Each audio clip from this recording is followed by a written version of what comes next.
Pinchy Kobe Productions presents A Lie Them a Tell.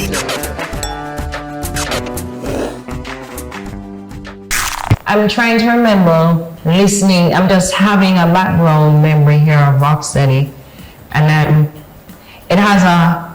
So isn't it? So which one is the fast? Is it Skylar's faster one? So Rocksteady was a slow one. Rocksteady. Right. They pick up back the pace with Reggae. I was running like a fugitive all the time. Right, because I was just about to say that Reggae was the up-tempo version of ska and Rocksteady. Yeah. Okay, cool. So when was the first reggae song produced? Reggae started between the end of 1968 up to 1969. Right? You have three guys. Clancy Eccles, Lee Perry, and a guy they call Andy Cap. He was the engineer. Lee Perry, Scratch Lee Perry. Scratch Lee right. Perry, yeah. So they started to experiment. And they come up with this rhythm, right? We have a guy called Glenn Adams. Gonna write you a letter, turn it in a song, let go memory. Okay, he come up with a shuffle. He changed the shuffle a couple times because I don't know if you ever heard about Janko Skank. The Janko Skank, baby, will you do that? No. Yeah, that was part of the development of reggae. You have a creeping organ. Because if you listen to a song called Hollywood by the Fabulous Flames. Sing a song. You hear that song. Nice. Right? And Derek Morgan did one that a cover version of Benny King. Right. Yeah. It's called, I think it's the last song, and I don't remember the name of it, but it's what a Benny King. I can look it up and tell you. Yeah. So that's the whole thing come up. You understand me? So the first song was a song called Time Is Marching On by David Isaac. Time marches on. Produced by Clancy Eccles and Lee Scratch Perry. The second one is called Bagaboo, I'm the King of Reggae by Clancy Eccles. Why are you acting like a bagaboo? This is interesting to me because I've never heard of David Isaacs. In all the mentions of mentionings where we've listened and we've heard of the Bob Marleys, the Jimmy Cliffs, the Dennis Brown, there has never been a mention of a David Isaac. David Isaac is out there a long time from ska days, right? But you have a lot of people come before Bob Marley and Jimmy Cliff, all right? My family member, right, sing the first record in Jamaica, Easy Snapping, Theophilus Beckford. Easy snapping. Easy snapping. And Bob Marley is not the first international artist. Was Millie Small and Prince Buster. Billy Small. And Prince. My boy, lollipop, you make my heart go giddy up. And Prince Buster. And Prince Buster. Madness, they call it madness. You know, I find our musical history to be so rich because it's like the bigger you deep is the more you find. And the names that you're mentioning right now on this set, I've never heard any of these names. And this is where I will implore and encourage most of our musicians and our historians to start documenting. Well, nobody documented the music in Jamaica doesn't have anything documenting. No. And it's really sad because if you're sending and this is why we don't know our true roots and our true history, because there are a lot of things historically that has taken place in Jamaica by many persons that is not recorded, it's not archived. There's no, if you go to the National Library of Jamaica, I'm pretty sure we would not be having this kind of information found down there. Me, as far as me concerned, Jamaica didn't have a music industry. Just some man try a thing, you understand? The producer, them keep everything for themselves, right? When I was coming up, right, the standard in the music business, you sing a song and you get 20 pounds, no more, nothing else. And the producer owned everything.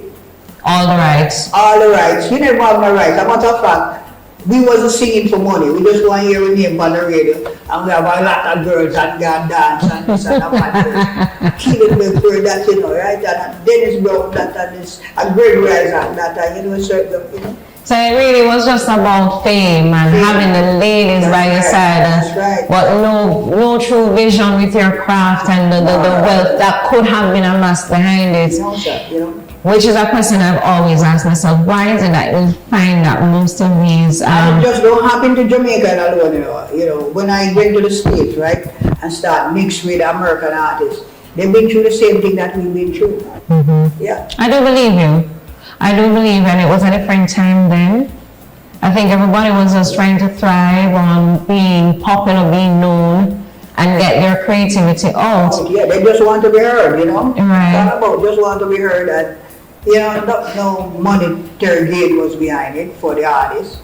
You know, we didn't even know about publishing. I don't know about publishing till I went to London. And you said something about London, reggae in London. When reggae started in Jamaica first, right? Yeah, a lot of people didn't know, supposed to understand. The music industry was controlled by a lot of Chinese. The Byron Lees, the whole of them, you know. By the who? The Byron Lee. The Chinese? The Chinese used to... So we're talking that this has been dating back from... Yeah, Chinese, the people with the money who used to run the business was Chinese. Yeah. So Byron Lee was... Byron Lee, the Corys and all of these guys, red skin guys, them control the business. I tell you something, you know, sometimes when we used to get record play, we go to the press and copy a record, right, with federal on it, and paste it on our record, and take it to the radio station, and them think it's a federal record. It's not a federal record. And so we used to get play, you know. What do you think the reason was behind it? Well, money run, them say, I can't even say that bullshit work. They say, it's money run the business. We didn't have any money, right? Our biggest market was jukebox. So I hear you say it's money run, but I've had some conversations with other big bosses in the business. Their look and take on it is that how Byron Lee and the Dragonaires, when you dated back to those dates, I thought that Byron Lee was more in the late 70s, 80s. No, Byron Lee coming from the 60s. From the 60s. Back, yeah. So in... People like Keskin and all of these guys, Sonny Bradshaw and the whole of them, yeah. Not to lose my point, in speaking and having these conversations, I learned that it was more of the business approach and how they presented themselves.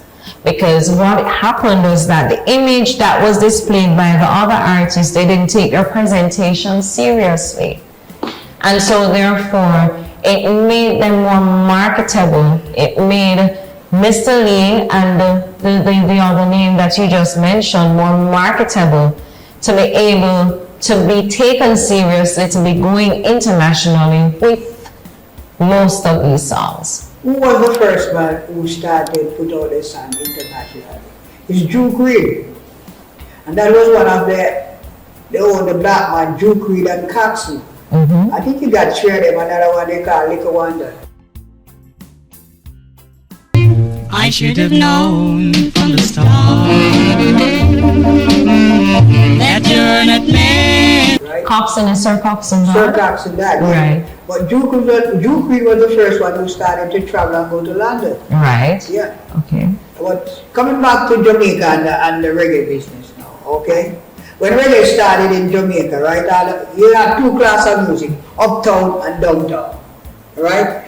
When the downtown man creates something, the uptown man copy it, they get all the radio play, they have the money, they can pay the jacks and they get paid, right? The man who created the business downtown didn't get anything, right? And would that again boil back to continue, right?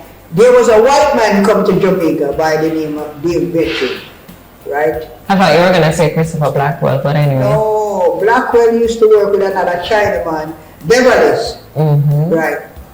He even the name of the reggae, right, is a man who spelled the name, I don't remember his name, but he have a magazine called Swing.